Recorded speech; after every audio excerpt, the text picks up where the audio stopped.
I'd also ask, please pray for our community. This is a hard day, and there will be hard days to come. Pray for us. We covet your prayers. Thank you. Now, in terms of trying to find those missing persons, the girls, do we know anything about what triggered the flash floods so suddenly overnight? Not to this extent. You know, I was listening to your report over the phone before I came on, and it is true. There is a propensity for these kinds of floods in this area, but not this severe and not on this scale. There's no indication of why this one was so much worse, because the rise in the river was just incredibly fast, more than you could even imagine. During the press conference, state and local officials were making a case that this was somewhat unpredictable, that none of their weather forecasts called for the amount of rain and flooding that we're seeing. The Guadalupe River rising about 26 feet in less than an hour. According to Lieutenant Governor Dan Patrick, state emergency operations had briefings on Thursday. So before any of this happened about potential severe weather in the area, they say the National Weather Service only called for about 3 to 6 inches of rain, but that was enough where state officials say they had some emergency response teams on standby, and they were immediately activated once the flooding took place, specifically swift water rescue teams. They arrived at noon yesterday. We're just learning about that now during the press conference. And to explain how quickly the flooding happened, officials say one of the first responder vehicles was washed away as the flooding hit. State officials saying even first responders were caught off guard. We'll stop at nothing to ensure that every asset and person and plane and whatever is needed is going to be involved in the process of rescuing every last person and ensure everybody involved in this is going to be fully accounted for. The river rising to levels not seen in decades, according to the National Weather Service, rising from 7 to 29 feet in just 4 hours, reaching the second highest level on record. This happened very quickly over a very short amount of time that could not be predicted.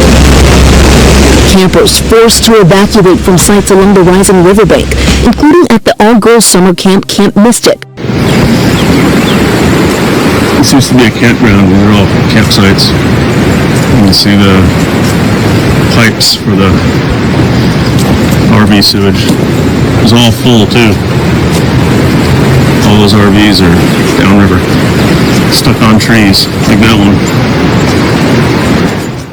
Look, the images there are obviously telling of just this flooding that came at night, caught many people off guard, according to the officials there. Many saying this was something they really weren't prepared for. You mentioned there in the open that there are a number of camps that are taking place right now, a number of children's camps, and this is obviously a holiday weekend, so there was definitely a lot of people that are being notified right now about their loved ones. They mentioned in that press briefing a little earlier that every single asset available is out right now, assisting with these water rescues and searches for people. The Guadalupe River to nearly 8 meters higher than normal.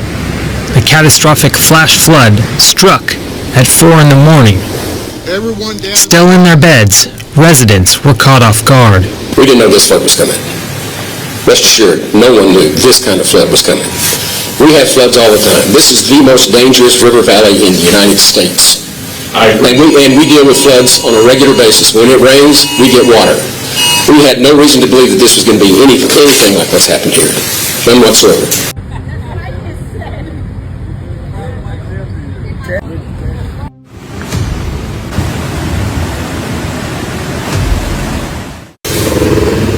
Rescue teams with boats, rescue divers, and helicopters scrambled to save people trapped by high water.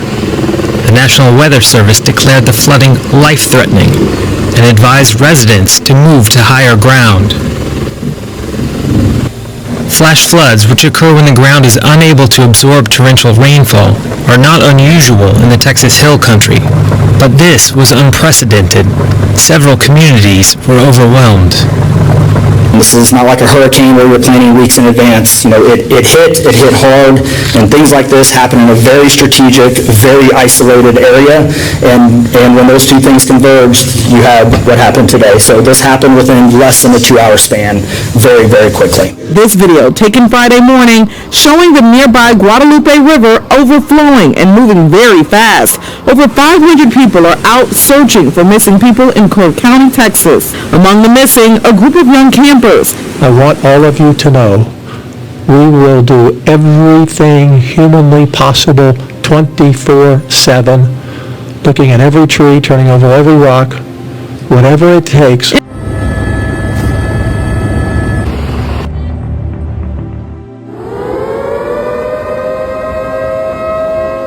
In San Angelo, Texas, heavy flooding partially submerged vehicles, houses, and the road. One person in that town clung to a utility pole while awaiting rescue. As rescue efforts are still underway across Texas, officials say they expect more fatalities to be reported. Yeah, Robbie, we've moved over to get a view of the other RV park, and I just want to show it to you guys because on July 3rd and the morning of July 4th, this empty field behind me was full of more than 50 RVs and families and people inside of them.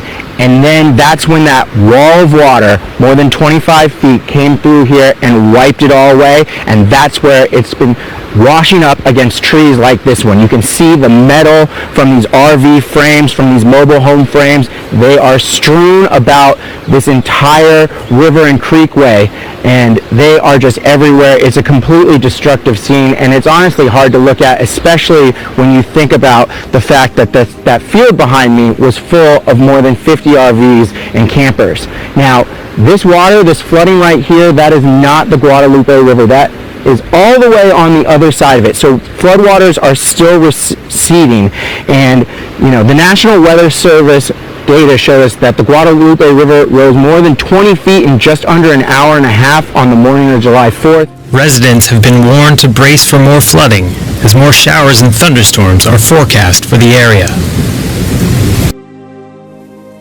And we've got John Downey on the line now. He's a news anchor at KTRH Radio in Houston, Texas. John, good to have you with us. Let's start with the most urgent question, namely, what's the latest on the missing girls from Camp Mystic? Well, they're still missing, and probably the most frightening statistic about that is that that Camp Mystic, which has become so suddenly famous now, had 700 children in it. So there were 700 girls in the camp. It looks as though about 20 of them, or 20 to 24, have reported to be missing, and those are the ones that are the most concerned. There are other camps in the area, but none of that were not nearly as affected by the flooding as that particular camp. And how are the families, the friends there at the camp? How are they coping as they wait for the news?